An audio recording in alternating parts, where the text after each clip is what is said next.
The manuscript reached me through anonymous correspondence, addressed in faded red ink. They were yellowed pages from a fragmented diary, supposedly written by Father Pio's personal assistant, the man who bore Christ's stigmata for decades. The sender, identifying only as the Guardian, claimed to have found these writings hidden behind a false panel in an abandoned confessional in the Vatican. I now share what I discovered, not by choice, but by moral obligation to the truth, however disturbing it may be. Francis Forgione, better known as Father Pio, died in 1968 after a life marked by inexplicable phenomena and unwavering devotion.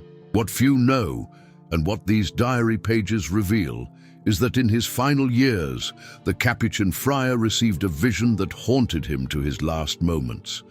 A vision of Lilith in the Sinai desert, and a secret the Catholic Church methodically strove to conceal. The Sinai desert, geographically, is an arid region covering some 60,000 square kilometers on the Sinai Peninsula, linking Africa to Asia. Theologically, it is where Moses is said to have received the Ten Commandments. Historically, it stands at the crossroads of civilizations, secrets, and unspoken pacts. What official records omit, however, is that there are underground caves, discovered by Italian archaeologists in 1953, that were never catalogued or publicly disclosed. The diary's first entry is dated October 12, 1965. Father Pio's assistant, signing only as AM, describes how the friar, one feverish night, began speaking in an unknown tongue, which a discreetly consulted specialist later identified as a near-extinct dialect of ancient Aramaic. "She comes from the deep abyss, where the first stars fell," the priest murmured, according to the account. "She bears the mark of the original serpent, the one who instructed Eve before Eden's own serpent." In Jewish tradition, Lilith is often described as Adam's first wife, formed from the same clay, who refused submission and left the Garden of Eden. In Kabbalistic texts, she appears as mother of demons and a nocturnal seductress of unsuspecting men. What few sources discuss, and what the manuscript suggests between the lines, is that Lilith was not merely mythological or allegorical, but a tangible entity, a visitor from another existential plane, leaving physical traces of her presence throughout history. Subsequent notes describe how, after that feverish night, Father Pio began to receive regular visits from a lady in white, with hair as black as a starless sky, who revealed secrets about the true nature of creation. The assistant, visibly unnerved by his mentor's transformation, reports that the priest would spend hours locked in his cell, producing intricate drawings of geometric structures that resembled both ancient temples and modern electronic circuits. On March 4, 1966, Father Pio allegedly received an unscheduled delegation from the Vatican, led by a cardinal whose name was meticulously erased from every page of the diary. That 7-hour meeting, witnessed only by the diarist, resulted in an explicit order for the friar to cease all investigations into the Sinai event. Eavesdropping outside the door, the assistant caught fragments. The tunnels were sealed as ordered in 1957. The artifacts have been transferred to Vault 23 of the secret archives, and most chillingly, the survivors of the expedition remain isolated under constant psychiatric observation.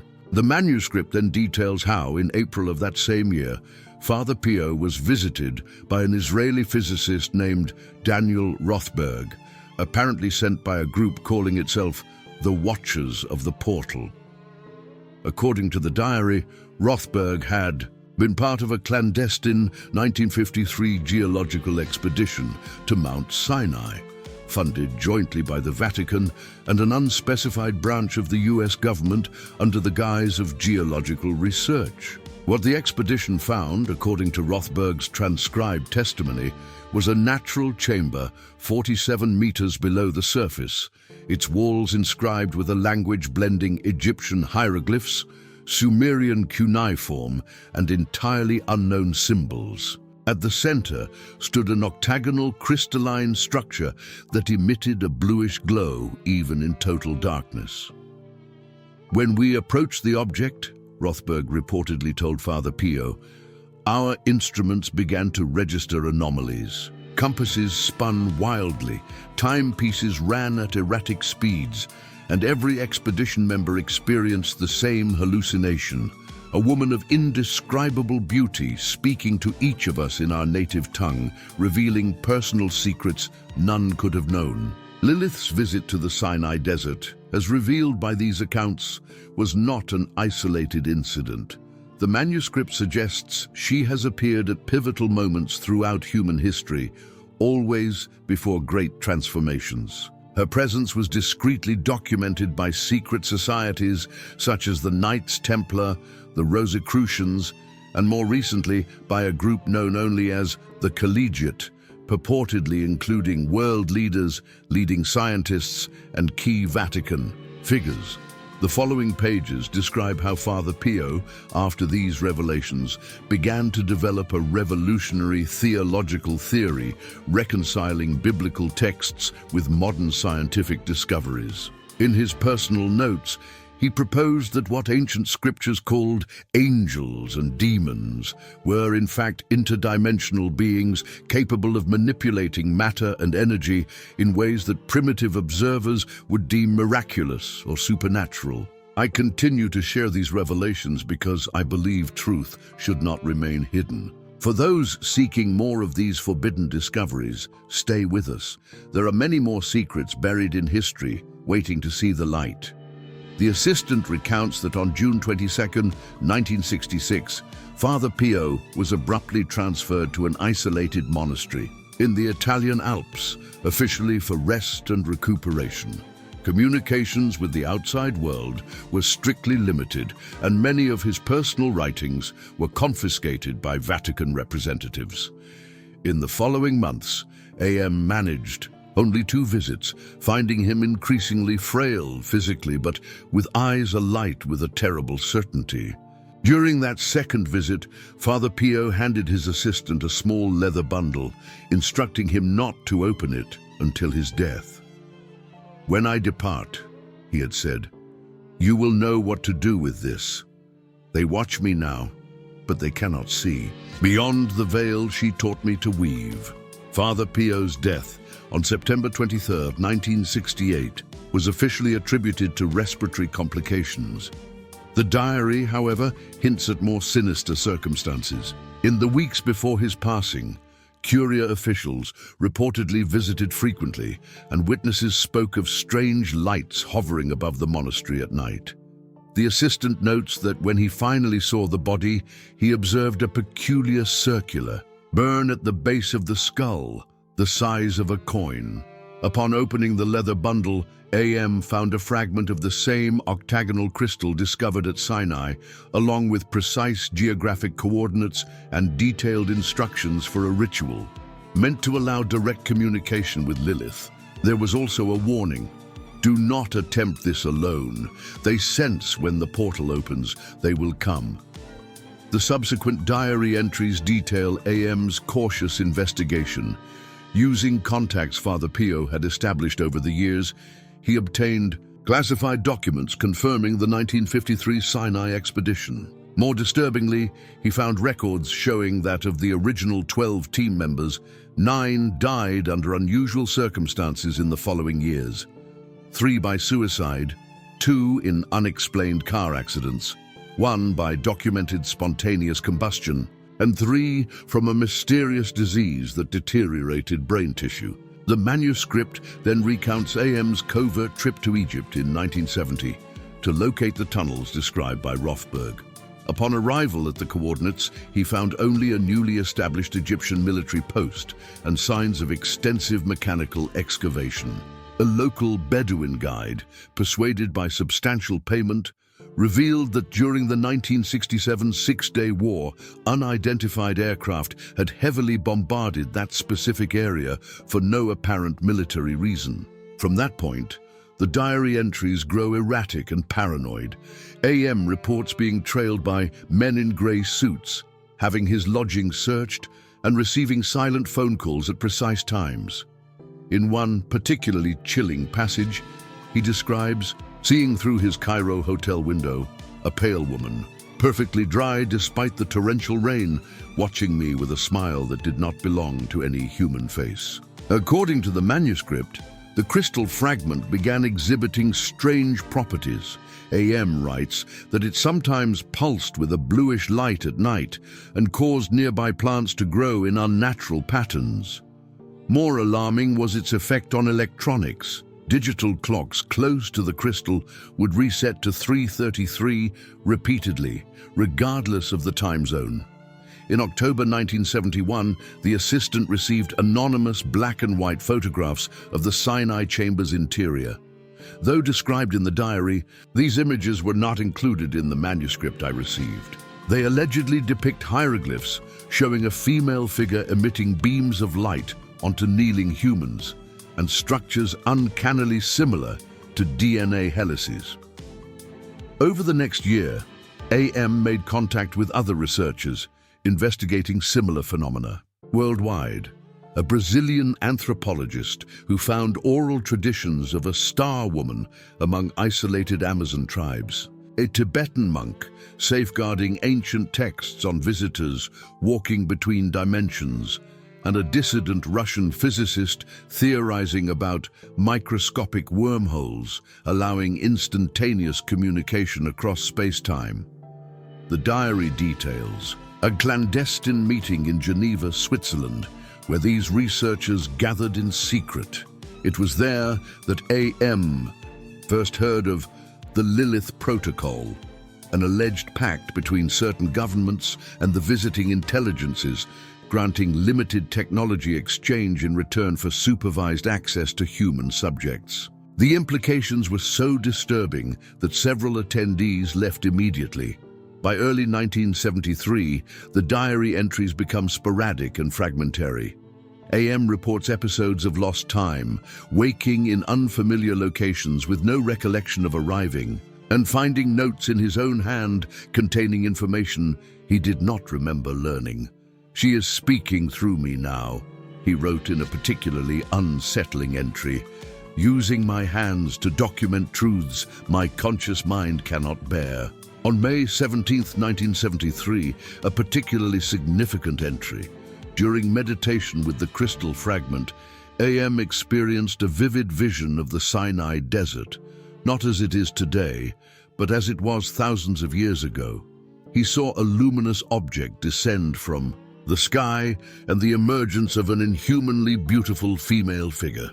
The entity identified herself not as Lilith, but as she who came before the Word, explaining her species had visited Earth repeatedly over geological eras, subtly guiding human consciousness's evolution. The most alarming revelation was that Mount Sinai is not merely a religious site, but a resonance node, a point where the barrier between dimensions is naturally thinner. The entity explained such nodes exist worldwide.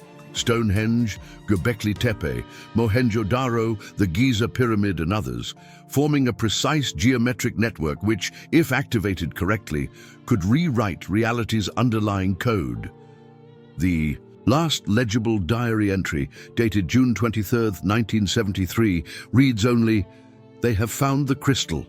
I must go now." The remaining pages appear written in an elaborate cipher I have yet to fully decipher, interspersed with complex drawings merging sacred geometry, string theory equations, and what seem to be star maps of unknown constellations. The anonymous sender added a final note indicating AM vanished completely after that date, and all official records of his existence were meticulously erased.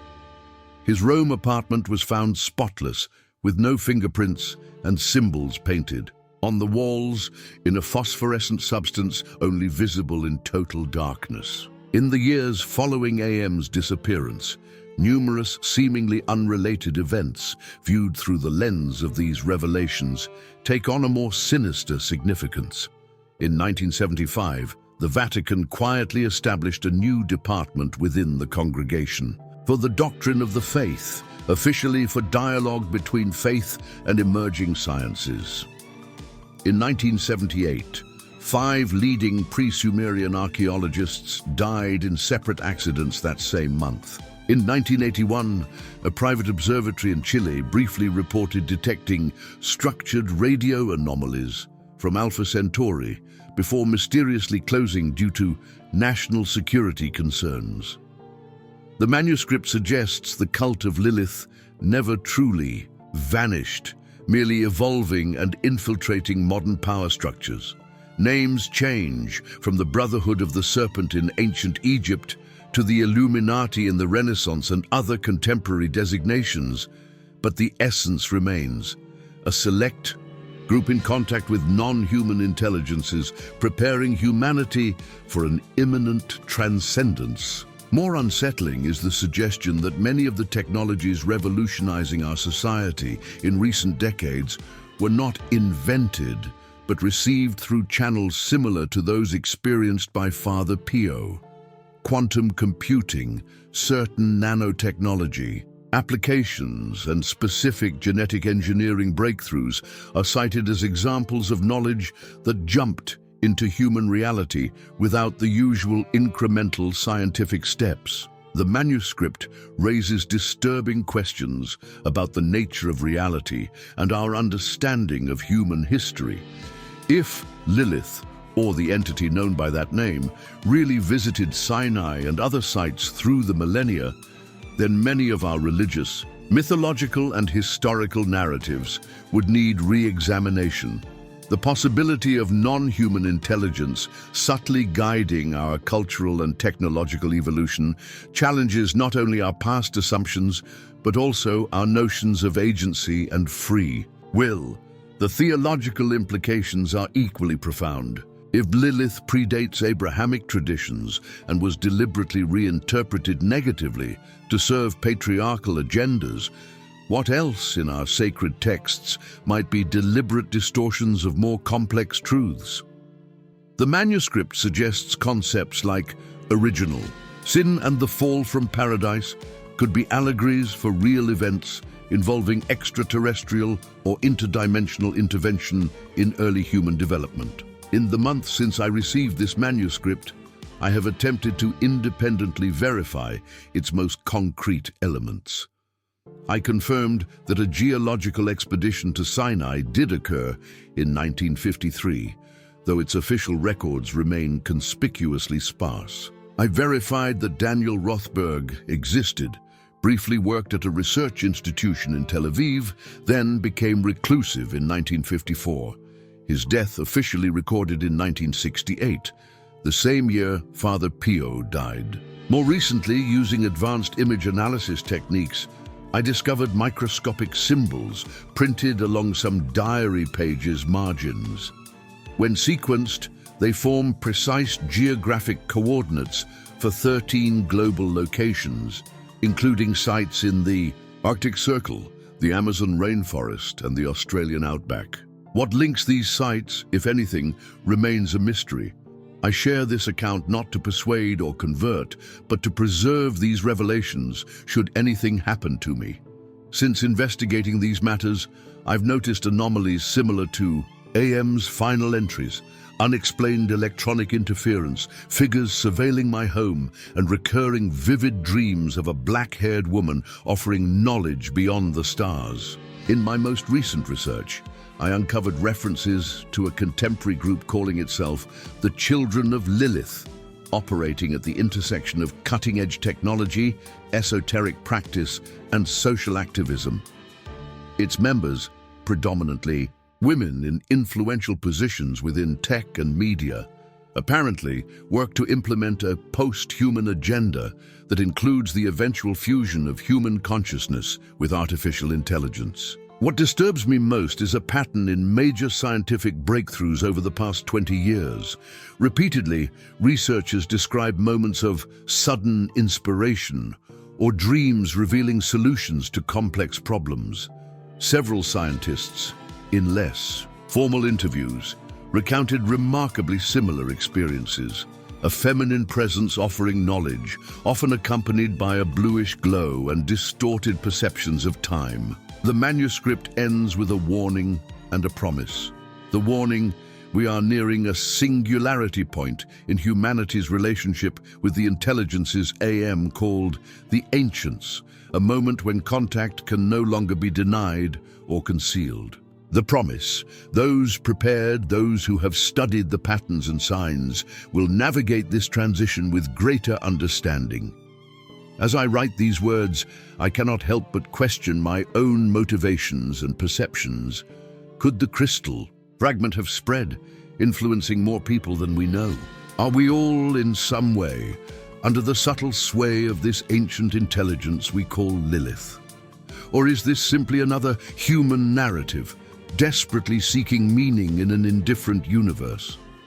What we know for certain is that truths lie buried beneath layers of disinformation, that questions exist which certain institutions would prefer remain unasked, that there are places in the world where reality's fabric grows thin, offering glimpses of what may lie beyond. And you, who have reached the end of this forbidden account, have you ever experienced inexplicable knowing? Felt a presence watching from the dark corners of your room? Seen on the edge between sleep and wakefulness, a woman of unearthly beauty who seems to know your most intimate thoughts? If so, perhaps you too have been chosen. And perhaps, like Father Pio, like AM, like me and countless others across millennia, you have a role to play in the unfolding of this ancient encounter between humanity and the unknown. The question that remains, and only you can answer, it is this: when Lilith comes to you offering forbidden knowledge and visions beyond the human horizon, will you accept,